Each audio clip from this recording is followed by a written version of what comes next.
बहुत समय पहले की बात है। हरियाले जंगल नीलकंठ वन में एक छोटा सा खरगोश रहता था। नाम था चतुरू। नाम ही नहीं, दिमाग भी उसका कंप्यूटर से तेज था।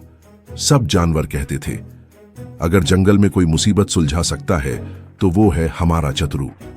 एक दिन चतुरू रोज की तरह गाजर चबा रहा था और पेड़ की छांव में झपकी ले रहा था। तभी हवा में एक अजीब सी खुशबू आई। वो उठकर सूंघते सूंघते आगे बढ़ा और उसे दिखा एक चमचमाता तालाब, जिसके ऊपर नीली पीली रोशनी टिमटिमा रही थी।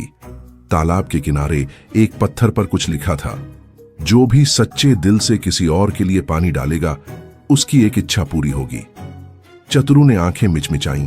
ओहो, ये तो मजेदार चीज लग रही है, लेकिन खुद के लिए नहीं, किसी और के लिए।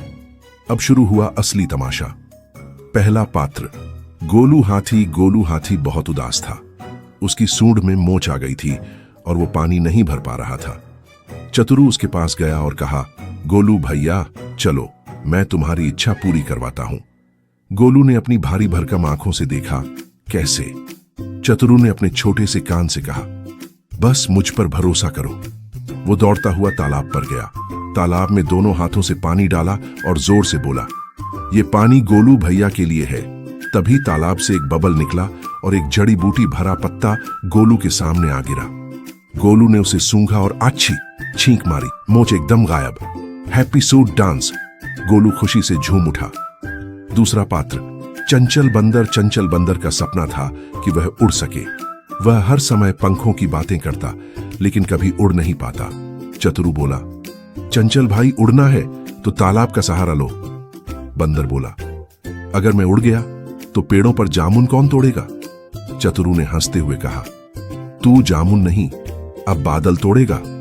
वो फिर तालाब पर गया, पानी डाला और चिल्लाया, ये पानी चंचल के लिए है। अचानक तालाब से एक हरे रंग की टोपी बाहर आई, जिसमें पंख लगे थे।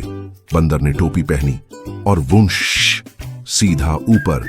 अब वो पेड़ों के ऊपर से उड़कर नाच रहा था।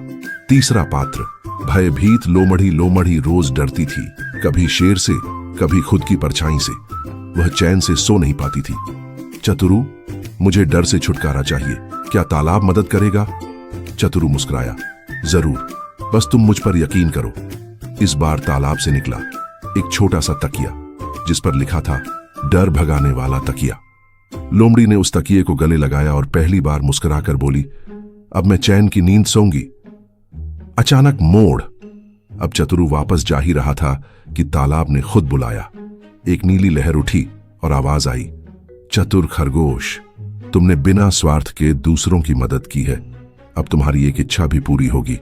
चतुरू चौंका, फिर मुस्कुराया, मेरी इच्छा है कि जंगल के सारे जानवर हमेशा एक दूसरे की मदद करें और खुश रहें। तालाब की लहरें खुशी से झिलमिलाने लगीं। तभी नीलकंठ वन के पेड़ और फूल खिल उठे। जंगल में अब कोई उदास नहीं था। सीख, मॉरल, मदद करने में ही असली खुशी है। चतुर